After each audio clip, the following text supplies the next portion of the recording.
Storm really intensified over Frankton and now intensifying on the north side of that storm, expanded toward Elwood into Alexandria. Now that severe thunderstorm warning goes until 6:30. We'll put a quick track on this to show you where the storm goes next. Into Summitville at 6:21, Gaston at 6:37. If it holds together, it'll move toward Eaton shortly after 7 p.m. There's the cluster of storms prompting the severe thunderstorm warning for Madison County. Additional storms over Delaware County near Muncie, and a few just south of Anderson near Pendleton to just north of Fortville. We're also watching very closely these thin green lines that you see on live Doppler 13 radar. Those are outflow boundaries and could be the trigger for additional storm development, especially across the northern half of the state as we head through the next several hours. So stick with us, and if you've got some outdoor plans this evening or this weekend, scattered storms in the forecast now through Sunday.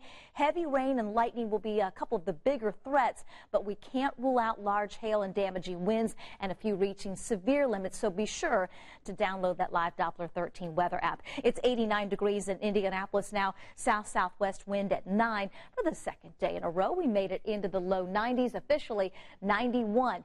If you're not dealing with storms that cool you off, it is going to be hot and humid, including out at the Indianapolis Zoo for Zubilation this evening. We keep in that chance for a couple of storms with temperatures between 85 and 90 degrees over the next couple of hours. Your Saturday planner still includes temperatures nearing 90 tomorrow afternoon, but also still includes the chance for a couple of thunderstorms. Future Track 13 shows it is not going to be an all-day rain, but like the last couple of days, we will have that chance for some scattered showers and storms. No washouts in your weekend forecast, which is good news for outdoor plans. 90 degrees tomorrow afternoon. We'll be in the middle and upper 80s for Sunday. Slightly more storm coverage expected Sunday. Our Indianapolis Indians back at home on Monday. 90 Tuesday. We get a break from the high heat, high humidity, and storm chances Wednesday of next week. Now, the question of the night: how many cannoli, Dave Calabro, have you eaten?